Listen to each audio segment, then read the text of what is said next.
छात्रों, हम आपके लिए एक बार फिर रेलवे आरआरबी एनटीपीसी सामान्य अध्ययन की क्लास लेकर आए हैं। भारतीय इतिहास से 9वीं क्लास है। क्लास पर आगे बढ़ने से पहले ऐसे स्टूडेंट जिन्होंने अभी तक चैनल को सब्सक्राइब नहीं कर रखा है, चैनल को सब्सक्राइब कर लें, बेल आइकन दबाना न भूलें। पहला प्रश्न देखिए, जलियांवाला बाग नरसंहार का बदला लेने के लिए लंदन में जनरल ओ डायर को किसने मारा था? ए सरदार भगत सिंह, बी सरदार उधम सिंह, सी सरदार अजीत सिंह, डी राजगुरु। तो मार्च 1940 में पंजाब के क्रांतिकारी नेता उधम सिंह ने जलियांवाला बाग के नरसंहार का बदला लेने के लिए इस हत्याकांड के समय पंजाब के गवर्नर रहे सर माइकल ओ डायर की लंदन में हत्या कर दी थी, जिसके लिए उन्हें गिरफ्तार कर मृत्युदंड दे दिया गया। विकल्प बी बिल्कुल सही आंसर है इसका।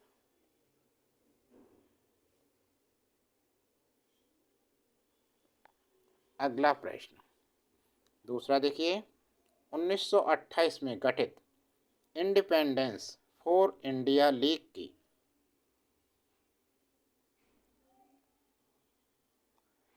के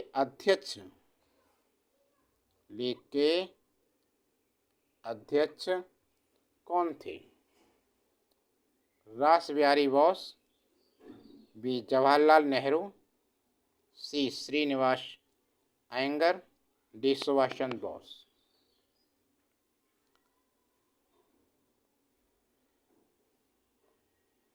तो वर्ष 1928 में गठित इंडिपेंडेंस और इंडिया लीग के अध्यक्ष श्रीनिवास अयंगर थे, जबकि जवाहरलाल नेहरू कौन थे? श्रीनिवास अयंगर थे। तो हमारा विकल्प सी बिल्कुल सही है, जबकि जवाहरलाल नेहरू एवं सुभाष चंद्र बोस संयुक्त सचिव के रूप में नियुक्त हुए थे। समझ में आ गया? अगला प्रश्न तीसरा देखिए, स्वतंत्रता संघर्ष के दौरान हुए असहयोग आंदोलन की परिकल्पना में यह शामिल नहीं था। ए प्रशासनिक सेवाओं का बहिष्कार, बी विदेशी सामानों का बहिष्कार, सी आय दंगे, आम दंगे, आम होगा आय नहीं है ये, आम दंगे, डी ब्रिटिश उपाधियों का परित्याग। देखो, असहयोग आंदोलन जो असहयोग आंदोलन था 1 अगस्त 1920 को औपचारिक रूप से प्रारंभ किया गया तथा 5 नवंबर 1920 को ऑल इंडिया कांग्रेस कमेटी के अधिवेशन में गांधी जी ने असहयोग आंदोलन शुरू होने के 1 वर्ष के भीतर स्वराज प्राप्त करने का नारा दिया। असहयोग प्रस्ताव में निम्न तत्व सम्मिलित थे। नंबर 1, सरकारी उपाधि एवं अवैतनिक सरकारी पदों को छोड़ दिया जाए। नंबर 2, सरकारी स्कूलों एवं कॉलेजों का बहिष्कार किया जाए। नंबर 3, वकीलों द्वारा न्यायालयों का बहिष्कार किया जाए। नंबर 4, विदेशी सामानों को पूर्णतः बहिष्कार किया जाए।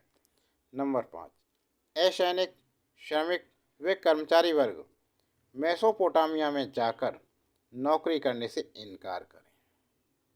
ठीक है, तो इसमें क्या आम दंगे शामिल नहीं थे। विकल्प सी इसका सही आंसर है, क्योंकि ये कह रहा है कौन से शामिल नहीं थे। ये सभी शामिल थे। प्रशासनिक सेवाओं का बहिष्कार, विदेशी सामानों का बहिष्कार, ब्रिटिश उपाधियों का परित्याग। देखिए, आम दंगे इसमें शामिल नहीं थे। प्रश्न 4, 1915 से 16 में स्थापित होम रूल लीग निम्न में से किसकी सहायक इकाई के रूप में काम करती है? मुस्लिम लीग, भारतीय राष्ट्रीय कांग्रेस, ब्रिटिश राज या अतिवादियों? तो भारत के होम रूल आंदोलन प्रारंभ करने के लिए एनी बेसेंट की उत्तरदायी रही। एनी बेसेंट ने सितंबर 1916 में मद्रास में होम रूल लीग की स्थापना की। हालांकि इसके पहले तिलक ने अप्रैल 1916 में पूना में होम रूल लीग की स्थापना की थी। फिर भी दोनों आपसी सहयोग से अलग अलग क्षेत्रों में काम करते थे। ये होम रूल लीग भारतीय राष्ट्रीय कांग्रेस की अनुशंसित संगठन के रूप में कार्य करती रही। एनी बेसेंट को इंडियन नेशनल कांग्रेस की कलकत्ता अधिवेशन दिसंबर 1917 की प्रथम महिला अध्यक्ष चुना गया।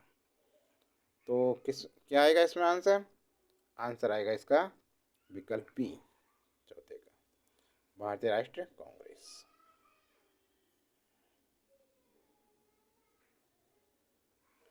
अगला प्रश्न, स्वराज पार्टी के संस्थापक कौन थे? सी राजगोपालाचारी, मोतीलाल नेहरू, लाला लाजपत राय, महात्मा गांधी? तो स्वराज पार्टी के संस्थापक थे मोतीलाल नेहरू। कौन थे? मोतीलाल नेहरू। विकल्प बी इसका सही आंसर है। देखिए, असहयोग आंदोलन की असफलता के बाद स्वराज पार्टी कांग्रेस खिलाफत स्वराज पार्टी, स्वराज पार्टी का पूरा नाम है कांग्रेस खिलाफत स्वराज पार्टी, का गठन मार्च 1923 में सी आर दास और मोतीलाल नेहरू ने किया। सी आर दास इसके अध्यक्ष तथा मोतीलाल नेहरू इसके महासचिव थे। स्वराज पार्टी ने अपने को कांग्रेस के अभिन्न हिस्से के रूप में प्रचारित किया, साथ ही अहिंसा और असहयोग के प्रति अपने वचनबद्धता को दोहराया। अगला प्रश्न, प्रश्न नंबर 6 देखिए, निम्नलिखित में से कौन स्वराज पार्टी के संस्थापकों में से एक थे? मोतीलाल नेहरू, लाला लाजपत राय, सुभाष चंद्र बोस या दादा भाई नौरोजी? तो स्वराज पार्टी के संस्थापकों में से एक थे मोतीलाल नेहरू। विकल्प ए सही उत्तर है इसका। अगला प्रश्न,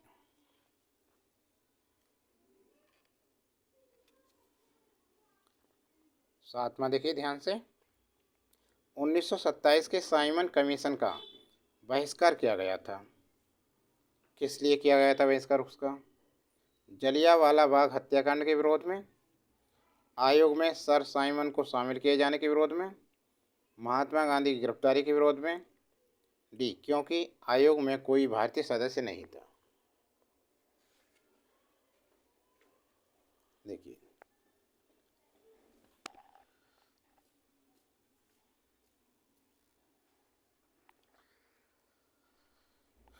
वर्ष 1919 के मॉन्टेग्यू चेम्सफोर्ड एक्ट में 10 वर्ष पर इसकी समीक्षा हेतु एक आयोग के गठन का प्रावधान था, किंतु ब्रिटेन की कंजर्वेटिव सरकार ने इसकी समीक्षा हेतु 2 वर्ष पूर्व ही नवंबर 1927 में साइमन कमीशन की नियुक्ति कर दी।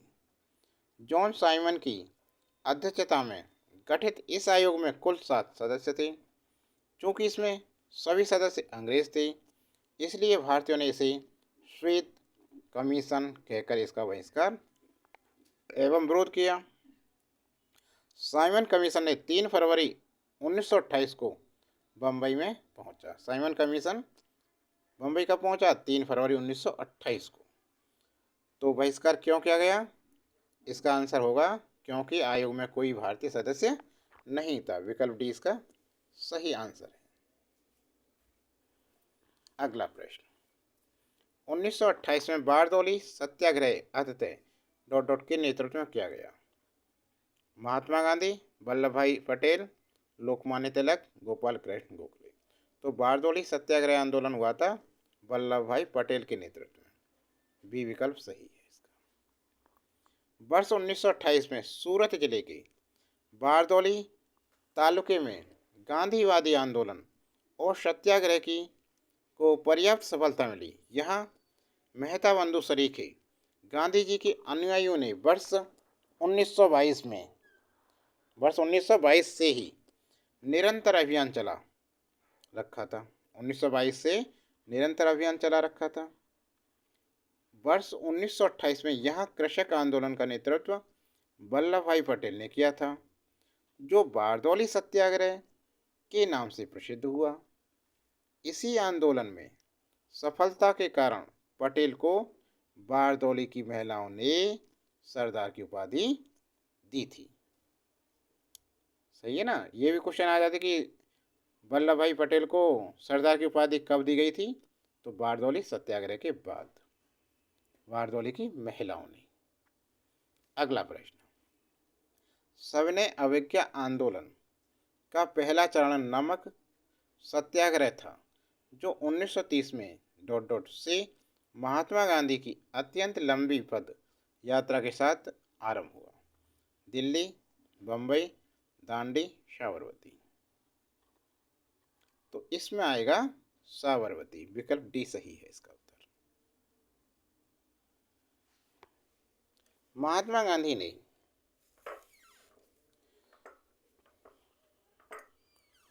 12 मार्च 1930 को महात्मा गांधी ने 12 मार्च 1930 को अपना प्रसिद्ध दांडी मार्च शुरू किया। उन्होंने साबरमती आश्रम से 78 चुने हुए साथियों के साथ सत्याग्रह के लिए कूच किया।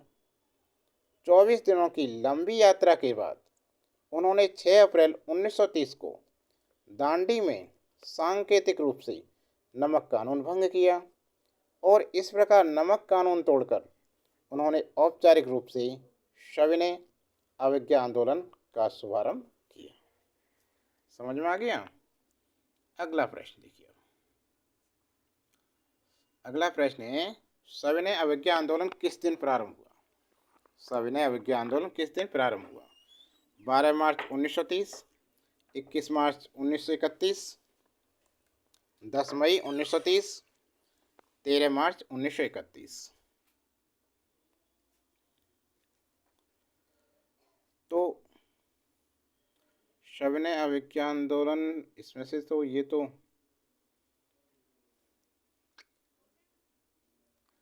महात्मा गांधी 12 मार्च 1930 को साबरमती आश्रम में से 78 सहयोगियों के साथ पैदल चलकर 24 दिनों में लगभग 390 किलोमीटर की यात्रा कर दांडी, गुजरात के नौसारी जिले में स्थित पहुँचे, जहाँ 6 अप्रैल 1930 को उन्होंने नमक कानून भंग कर सविनय अवज्ञा आंदोलन प्रारंभ किया। इसका आंसर इनमें से कोई नहीं है। इसका आंसर होगा, याद रखें, ये एनटीपीसी में आया था, लेकिन इसमें कोई भी विकल्प सही नहीं है। तो इसका आंसर लिखें 6 अप्रैल 1930। ये आंसर इसका। ठीक है। अगला प्रश्न देखो। अगला प्रश्न है, दूसरा भारतीय गोलमेज सम्मेलन कब शुरू हुआ? नवंबर 1930, जुलाई 1931, सितंबर 1931, नवंबर 1932। तो जो दूसरा गोलमेज सम्मेलन प्रारंभ हुआ था सितंबर 1931 और ये हुआ था 7 सितंबर 1931 से 1 दिसंबर 1931, 1 दिसंबर 1931 तक चले द्वितीय गोलमेज सम्मेलन में महात्मा गांधी ने कांग्रेस के एकमात्र प्रतिनिधि के रूप में हिस्सा लिया। इनके अलावा सरोजिनी नायडू तथा मदन मोहन मालवीय ने भी इस सम्मेलन में हिस्सा लिया था। तो जो विकल्प सी है हमारा सही आएगा, सितंबर 1931। ठीक है ना।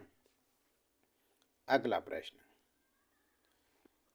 किस वर्ष में पूना समझौता पर हस्ताक्षर किए गए थे? 1924, 1926, 1930, 1932। तो ये किए गए थे 1932 में। विकल्प डी इसका उत्तर सही है। सांप्रदायिक अभिनिर्णय के विरुद्ध गांधी जी के आमरण अनशन के बाद पूना समझौता 24 सितंबर 1932 को हस्ताक्षरित हुआ। इस समझौते पर गांधी जी के समर्थकों एवं अंबेडकर के हस्ताक्षर किए गए थे। गांधी जी ने इस पर हस्ताक्षर नहीं किए थे। अगला प्रश्न, प्रांतीय चुनाव साल में ब्रिटिश भारत में आयोजित किए गए थे। तो ये किए गए थे 1936 से 1937 में। विकल्प सी इसका सही उत्तर है। वर्ष 1935 के भारत सरकार अधिनियम के आधार पर फरवरी 1937 में प्रांतीय विधानमंडलों के चुनाव हुए, जिनमें कांग्रेस ने अपने प्रतिद्वंदी दलों का सफाया करते हुए 5 प्रांतों मद्रास, बिहार, मध्य प्रांत एवं बरार, संयुक्त प्रांत तथा उड़ीसा में पूर्ण बहुमत प्राप्त किया।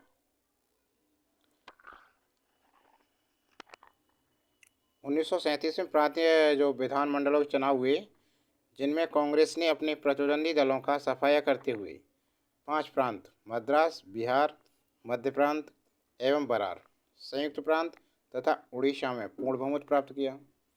कांग्रेस बम्बई लगभग पूर्ण बहुमत, असम तथा उत्तर पश्चिम प्रांत में सबसे बड़े दल के रूप में उभरी। केवल बंगाल, पंजाब तथा सिंध में ही कांग्रेस सबसे बड़े दल बनने से वंचित रही। जुलाई 1937 के दौरान 6 प्रांतों में भारतीय राष्ट्रीय कांग्रेस ने अपने मंत्रिमंडल गठित किए। ये प्रांत थे मद्रास, बम्बई, मध्य प्रांत, उड़ीसा, बिहार और संयुक्त प्रांत। बाद में पश्चिमोत्तर प्रांत और असम में भी कांग्रेस ने अन्य सहयोगियों के साथ मिलकर गठबंधन मंत्रिमंडल बनाया। समझ में आ गया। अगला प्रश्न, प्रश्न नंबर 14, सुभाष चंद्र बोस के पिता कौन थे? सत्येंद्र नाथ बोस, जानकीनाथ बोस, जगदीश चंद्र बोस, एस.एन. बोस। तो सुभाष चंद्र बोस के पिता थे जानकीनाथ बोस। विकल्प 20 का सही उत्तर है।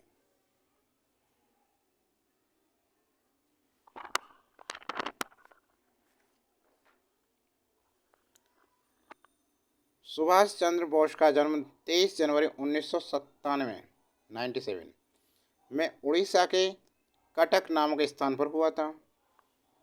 कब हुआ था? 23 जनवरी